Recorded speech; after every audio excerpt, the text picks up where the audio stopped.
नमस्कार, बहुत स्वागत है आप सभी का। आपके साथ मैं हूं ममता तिवारी। शुरुआत करते हैं इस बुलेटिन की। सबसे पहले बड़ी खबर आपको देंगे जम्मू कश्मीर से। बड़ी खबर है कि पंजगाम में आतंकियों के 2 मददगार गिरफ्तार। आतंकियों के मददगारों से हथियार भी बरामद। आतंकियों के मददगार से 1 पिस्टल 2 मैगजीन बरामद। बड़ी खबर आपको दे रहे हैं जम्मू कश्मीर से। ये बड़ी खबर है, आतंकियों के मददगारों से हथियार बरामद किए गए हैं। 2 मददगार गिरफ्तार, 1 पिस्टल 2 मैगजीन बरामद किए गए हैं। पंजगाम में आतंकियों के 2 मददगार गिरफ्तार। तो सुरक्षा बलों को बड़ी कामयाबी मिली है। 2 मददगार गिरफ्तार कर लिए गए हैं, जिनसे हथियार भी बरामद किए गए हैं। अब दोनों से ही पूछताछ की जाएगी कि आखिर यह हथियारों की तस्करी कहां से की जा रही थी, कहां से हथियार बरामद किए गए थे, क्या मकसद था, और आतंकियों के छिपे होने की जानकारी, सूचना भी इन मददगारों से ली जाएगी। और किन किन के पास ये हथियार मिल सकते हैं, कितने मददगार और हैं, इन सब चीजों पर कुछ ही समय बाद पूछताछ में तमाम बड़े खुलासे इन मददगारों से होने वाले हैं। और अब मौसम से जुड़ा बड़ा अपडेट आपको देंगे। देश भर में मानसून का कहर जारी है। मौसम विभाग ने रेड अलर्ट जारी किया है। राजस्थान में भारी बारिश का रेड अलर्ट है। महाराष्ट्र, गुजरात में बारिश का रेड अलर्ट है। और पश्चिमी मध्य प्रदेश में भी भारी बारिश का रेड अलर्ट है। दिल्ली एनसीआर में भी बारिश की संभावनाएं जताई गई है। तो एक बार फिर से मानसून का कहर जारी रह सकता है। मौसम विभाग ने रेड अलर्ट जारी किया है। पश्चिमी मध्य प्रदेश में भी रेड अलर्ट जारी किया गया है। आपको जानकारी दे दें कि दिल्ली एनसीआर में भी बारिश की संभावनाएं। मौसम से जुड़ा अपडेट आपको दे रहे हैं, जहां पर मौसम में परिवर्तन हो सकता है। और एक बार फिर से जो भारी बारिश है वो लोगों को परेशान कर सकती है, क्योंकि बारिश होने से गर्मी से राहत होती है, लेकिन आफत भी बारिश लेकर आती है। देश के कई राज्य इस वक्त भारी बारिश और बाढ़ की मार झेल रहे हैं। पहाड़ों या मैदान, सभी जगह एक सा हाल है। उत्तराखंड के गंगोत्री धाम में भागीरथी का इस बार रौद्र रूप दिखा है। नदी उफान पर है। ऐसे में गंगोत्री धाम किनारे बने आश्रम पर खतरा मंडराया हुआ है। और नदी के लगातार बढ़ते जलस्तर के चलते गंगोत्री धाम में घाटों को काफी नुकसान पहुंचा है। वहीं श्रद्धालुओं से अपील की जा रही है कि अगले कुछ दिन नदी के पास जाने से बचे। तो श्रद्धालुओं से यह अपील लगातार हो रही है कि नदी के आसपास जाने से बचें, क्योंकि आप इन तस्वीरों को देख सकते हैं कि किस तरीके से गंगोत्री धाम के जो घाट हैं उन्हें साफ तौर पर नुकसान हुआ है, क्योंकि पानी जो है वो भर गया है। इस बार ये अलग ही रौद्र रूप देखने को मिल रहा है। और इस वजह से भागीरथी का जहां रौद्र रूप देखने को मिला है, तो निचले इलाके जो है वो खाली करवा दिए गए हैं और नदी में जाने से इस वक्त बचने के लिए कहा गया है। बढ़ते आगे, केदार घाटी में रेस्क्यू ऑपरेशन जारी है। आपको बता दें कि रविवार को 1300 लोगों का रेस्क्यू किया गया है। हेलीकॉप्टर से 670 और पैदल रास्तों से 660 लोगों को सुरक्षित निकाल लिया गया है। अभी भी 400 यात्रियों का रेस्क्यू करना बाकी बताया जा रहा है। केदारनाथ से 350 और भीमबली से करीब 50 लोगों का रेस्क्यू होना है। बीते 4 दिनों में केदार घाटी से अभी तक 10,374 श्रद्धालुओं को निकाला जा चुका है सुरक्षित। और उधर देहरादून कंट्रोल रूम से भी रेस्क्यू ऑपरेशन पर बारीकी से नजर रखी जा रही है। हम आपको 3 तस्वीरें दिखा रहे हैं। केदार घाटी की तस्वीरें हैं। हेलीकॉप्टर के माध्यम से रेस्क्यू किया जा रहा है। हालांकि मौसम खराबी के चलते दिक्कतें भी रेस्क्यू ऑपरेशन में आई है, लेकिन उसके बावजूद भी लगातार लोगों का रेस्क्यू ऑपरेशन किया जा रहा है। 670 लोगों को निकाला गया है हेलीकॉप्टर के माध्यम से और 660 लोगों को पैदल रास्तों के जरिए निकाला गया है। चलिए अब बात महाराष्ट्र और गुजरात में पानी की कहर की कर लेते हैं, क्योंकि वहां पर पानी का प्रहार जो है वो काफी देखने को मिल रहा है। महाराष्ट्र के नासिक, पुणे और मालेगांव के साथ गुजरात के नवसारी, वलसाड और डांग जिले में मूसलाधार बारिश के बाद बाढ़ जैसे हालात बन गए हैं। यहां लोगों का जीना दुश्वार हो गया है। तस्वीरें आप देख सकते हैं। नासिक, पुणे, मालेगांव, डांग गुजरात की, वलसाड गुजरात की, नवसारी गुजरात की तस्वीरें हम आपको दिखा रहे हैं, जहां पर आपको हर तरफ सिर्फ और सिर्फ पानी नजर आ रहा होगा। तो कुदरत का कहर है जो थमने का नाम नहीं ले रहा है। देश के कई राज्यों में मूसलाधार बारिश की वजह से नदियां उफान पर हैं। चाहे पहाड़ की बात कर लें या फिर मैदानों की बात कर लें, आप जहां नजर डालेंगे सैलाब के सितम की डराने वाली तस्वीरें देखेंगे। ये रिपोर्ट देखिए।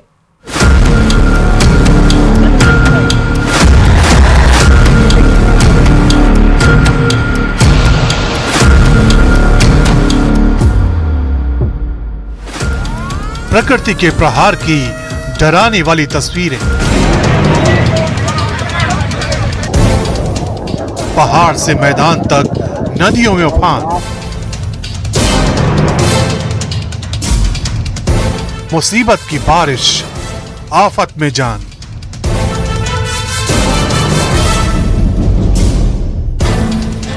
सावन के महीने में कुदरत की ताकत इंसानों के लिए फिर से चुनौती बन गई है। मूसलाधार बारिश और बाढ़ ने पहाड़ से लेकर मैदान तक हाहाकार मचा रखा है। सबसे पहले आपको महाराष्ट्र के नासिक शहर से आई तस्वीरें दिखाते हैं, जहां गोदावरी जल प्रलय की वजह बन गई है। नासिक में गोदावरी खतरे के निशान को पार कर चुकी है। सैलाब का पानी धीरे धीरे विस्तार लेता जा रहा है और आबादी वाले इलाकों पर अपना शिकंजा कसता जा रहा है। आलम यह हो चुका है कि गोदावरी के नजदीक बने मंदिर, सड़क और पुल सैलाब में समा चुके हैं। पुणे में मूसलाधार बारिश की वजह से हालात बद से बदतर हो चुके हैं। ड्रोन कैमरे से ली गई इन तस्वीरों को देखिए कि कैसे सैलाब ने पूरे शहर को अपने आगोश में ले लिया है। शहर का एक बड़ा हिस्सा किसी झील में तब्दील हो चुका है, जिसके चलते स्थानीय प्रशासन से लेकर एनडीआरएफ की टीम को अलर्ट मोड पर तैनात किया गया है। ये रोंगटे खड़े कर देने वाली तस्वीरें गुजरात के नवसारी से आई हैं। यहाँ एक वाटरफॉल में अचानक जलस्तर बढ़ने से 1000 से ज्यादा सैलानियों की जान पर बन आई। पानी के तेज बहाव के बीच फंसे इन लोगों को प्रशासन ने कड़ी मशक्कत के बाद रेस्क्यू किया। गुजरात के डांग में सैलाब ने कहर बरपा रखा है। लगातार हो रही बारिश की वजह से नदियां अपनी हदों को पार कर चुकी हैं, जिसका असर ये हो रहा है कि कई जगहों से पहाड़ी इलाकों में भयानक झरने फूट पड़े हैं, जो एक नए खतरे को दावत दे रहे हैं। उत्तर काशी में गंगोत्री लगातार उफान पर बनी हुई है। बेकाबू सैलाब का स्तर इतना हो चुका है कि गंगा घाट और आरती स्थल पूरी तरह से डूब चुके हैं। गंगोत्री का पानी भागीरथी शिला के नजदीक तक पहुंच चुका है। और अब देखिए सोनप्रयाग से आई ये तस्वीरें, जहां केदार घाटी में फंसे लोगों को रेस्क्यू किया जा रहा है। केदार घाटी में आई प्रलय के बाद इस वक्त एनडीआरएफ का रेस्क्यू ऑपरेशन चल रहा है। मंदाकिनी नदी ठीक मेरे नीचे है। न्यूज 18 इंडिया वहां पर उस तस्वीर को कैद करने के लिए यहाँ पर आया, क्योंकि एक बड़ा जोखिम वाला यहाँ पर रेस्क्यू ऑपरेशन है। और इस वक्त एक तरफ सेना पुल बना रही है, दूसरी तरफ यहाँ पर एनडीआरएफ जो है इस तरह की रस्सी को यहाँ पर लटकाकर उससे रेस्क्यू ऑपरेशन में आसानी होती है, इसलिए उसे यहाँ पर अमली जामा पहनाया जा रहा है। आप तस्वीरों में देखेंगे, मैं भी यहाँ पर कोशिश कर रहा हूँ, क्योंकि मेरे ठीक पीछे यहाँ पर गहरी नदी है और मंदाकिनी नदी के पास से ये ऑपरेशन करना इतना आसान नहीं होता है। इस खतरनाक ऑपरेशन में एनडीआरएफ के बड़े अधिकारी भी मौके पर डटे हुए हैं, जो हालात की पल पल निगरानी कर रहे हैं। अभी तो स्लाइडिंग नहीं हो रही है, सही होगा। फिर भी दोनों साइड लुकआउट मैन रख करके यात्री अगर आएंगे तो उनको असिस्ट करते हुए इधर को लेके आएंगे। अभी ये लग रहा है सर आप लोगों के अभी ऊपर और फंसे होंगे? हाँ, अभी तो लिंचोली में है। अगर वेदर क्लियर होता है तो हेप्टर रेस्क्यू होगा। और जो गौरीकुंड में हैं लोग यात्री, तो वो यहाँ से मैनुअली आएंगे। लोगों का जल्द से जल्द रेस्क्यू किया जा सके, इसके लिए अस्थायी पुल भी बनाया जा रहा है। अस्थायी पुल बनाने की जो कोशिश थी सेना की, उसमें कुछ बाधाएं आई थी, जिसके बाद पुल का दूसरा रूट यहाँ पर देखा जा रहा था। आप तस्वीरों में देखेंगे नीचे अब दूसरी लोकेशन को यहाँ पर देखा गया है, क्योंकि सामने मंदाकिनी नदी की जो आवाज है, क्योंकि आज पानी बढ़ा है, देर रात काफी बारिश हुई थी, जिसके बाद इस जगह पर अब सेना पुल बना रही है।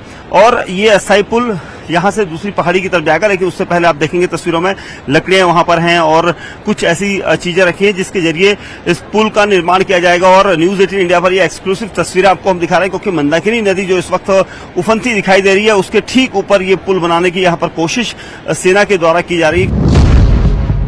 31 जुलाई को हुई प्रचंड बारिश के बाद हिमाचल प्रदेश के रामपुर में तबाही के निशान साफ देखे जा सकते हैं। अभी तक कई लोग लापता हैं, जबकि प्रशासन की तरफ से राहत और बचाव की लगातार डराने वाली तस्वीरें सामने आ रही हैं। यहाँ एनडीआरएफ और एसडीआरएफ ने लगातार मोर्चा संभाले रखा है। दूर दराज के इलाकों में बचाव दल की टीमें दिन रात लापता लोगों को तलाश रही है।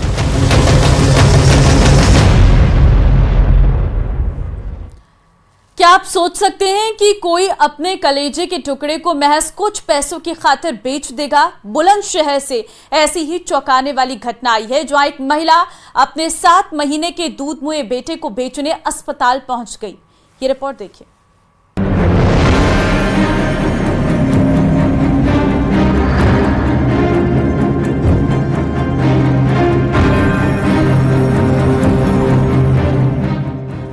महीने के बेटे को बेचने निकली मां। जिला अस्पताल में बेटे की लगाई बोली। कलेजे के टुकड़े की कीमत लगाई 20,000। सुल्ताना का सनसनीखेज कारनामा। बुलंदशहर के जिला अस्पताल में बच्चा लेकर बैठी इस महिला का नाम सुल्ताना है, लेकिन इसकी अजीब हरकत से हर कोई हैरान है, क्योंकि ये अस्पताल में इलाज करवाने नहीं बल्कि अपने दूध पीते बच्चे को बेचने आई है। ये जो बच्चा तुम्हारा गोद में है, तुम्हारा खुद का बच्चा? हाँ, खुद का बच्चा है। तो ये सब बेच क्यों रही हो? मेरा आदमी खत्म हो गया है। अच्छा। और मेरे माँ बाप ने निकाल दिए, और मैं अकेली कैसे खिलाऊंगी किसी ने, और मैं अपने अकेली खाऊंगी कमाऊंगी। महिला अनूप शहर कोतवाली इलाके की रहने वाली है। इसकी दलील है कि इसके पास बच्चा पालने के लिए पैसे नहीं है। पति की एक्सीडेंट में मौत हो चुकी है और घर वालों ने निकाल दिया है, जिसके बाद इसने ये कदम उठाया है। अब मैं बच्चे को किसी के हाल पे छोड़ के जा दूंगी, कंपनी में किसके हाल पे छोड़ के जा दूंगी, कोई ऐसी कोई रख लेगा औलाद किसी को। तो कितने में बेचना चाह रही हो? 20,000। सुल्ताना नाम की महिला अपने 7 महीने के बेटे को बेचने के लिए जब अस्पताल पहुंची तो लोगों को उसने अपनी कहानी बताई। ये भी कहा कि वो खुद कमाकर खा लेगी, लेकिन बेटे को पालना उसके लिए संभव नहीं और इसीलिए बच्चे को 20,000 में बेचना चाहती है। पति की कैसे मौत हो गई तुम्हारी की? एक्सीडेंट से। एक्सीडेंट से। और परिवार वाले भी तो होंगे उसमें। और कौन कौन? परिवार वाले सबसे पहले खत्म होगा 20 साल पहले। अब कौन है तुम्हारे परिवार में बाकी? अब मेरी सास है, सास कैसे रखेगी? बच्चा बेचने के लिए महिला की इस अजीबोगरीब दलील सुनने के बाद लोगों ने अस्पताल स्टाफ और पुलिस को फोन कर दिया। जब पुलिस पहुंची तो इस महिला की कहानी बदल गई। पूछताछ में महिला ने बताया कि वो अनूप शहर के सुनाई गांव की है। उसका पति उसे 3 तलाक देना चाहता है।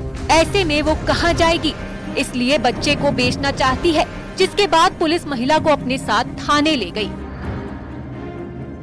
महिला थाना अध्यक्ष द्वारा थाने पर लाकर इस महिला से पूछताछ एवं बातचीत करी गई तो यह बात संज्ञान में आई कि इस महिला का नाम सुल्ताना है, पुत्री दफेदार। ये रहने वाली है ग्राम सुनाई थाना अनूप शहर की। इनका अपने पति जो रहने वाले हैं ग्राम जहरा थाना कोतवाली देहात से पूर्व 1 साल से लगभग विवाद चला आ रहा है। कल इनके पिता द्वारा इन्हें अपनी ससुराल भेजा गया था। ससुराल में पति से दोबारा विवाद होने के कारण ये सीधा जिला अस्पताल आ गई थी, जहाँ इनके द्वारा ये वीडियो बनाई गई। महिला थाना अध्यक्ष द्वारा इनके पिताजी को थाने पर बुलाकर उनको समझाकर सकुशल सुपुर्दगी कर दी गई है और पारिवारिक विवाद के कारण इन महिला द्वारा ये वीडियो बनाई गई। पुलिस के मुताबिक बच्चा बेचने का कोई मामला नहीं है। पति की 3 तलाक देने की बात से महिला तनाव में है, इसीलिए बहकी बहकी बातें कर रही है। हालांकि शुरुआत में महिला ने सड़क दुर्घटना में पति की मौत होने की बात कही थी, जबकि पुलिस जांच में साफ हुआ कि उसका पति दूसरी शादी कर चुका है। पुलिस के मुताबिक महिला की भी ये तीसरी शादी हुई थी और इस पति से भी विवाद के कारण महिला ने इस बच्चे को भी मायके में रहकर ही जन्म दिया था। बच्चे की ठीक से परवरिश ना कर पाने के कारण महिला का बच्चा भी कुपोषित बताया गया। फिलहाल महिला और उसके परिजनों को सख्त हिदायत देकर पुलिस ने उसके परिजनों को सौंप दिया है। इस बच्चे को फिलहाल पुलिस ने परिजनों को सौंप दिया है और उनकी सुपुर्दगी में इस बच्चे को दिया गया है। फिलहाल पुलिस पूरे मामले की जांच पड़ताल कर रही है और साथ ही इस महिला को भी परिजनों को सुपुर्द किया गया है। कैमरामैन अमन के साथ Prashant Kumar, news 18, Bulandshahr. Paris Olympic में भारतीय हॉकी टीम को सेमीफाइनल से पहले बड़ा झटका लगा है। भारत के डिफेंडर अमित रोहिदास पर एक मैच पर का बैन लगा है। क्वार्टर फाइनल में अमित को रेड कार्ड दिखाया गया है। मंगलवार को सेमीफाइनल में भारत का मुकाबला जर्मनी से होगा। पेरिस ओलंपिक 2024 के 10वें दिन भारत ने कई बड़े नाम एक्शन में नजर आने वाले हैं और बैडमिंटन स्टार लक्ष्य सेन ब्राउंज मेडल मैच खेलने उतरेंगे। और इसके साथ ही आज भारत की महिला टेबल टेनिस टीम भी अपने अभियान की शुरुआत करेगी। वो राउंड ऑफ 16 में रोमानिया के खिलाफ उतरेगी और उनके अलावा 400 मीटर हिट्स में भारत की किरण पहल भी चुनौती पेश करेंगी। साथ ही पुरुषों की 3000 मीटर स्टेपल चेस में भारत के अविनाश साबले मैदान में होंगे और सोमवार से रेसलिंग के मुकाबले की भी शुरुआत होगी और भारत की युवा रेसलर निशा दहिया आज अपना पहला मुकाबला खेलने उतरेंगी।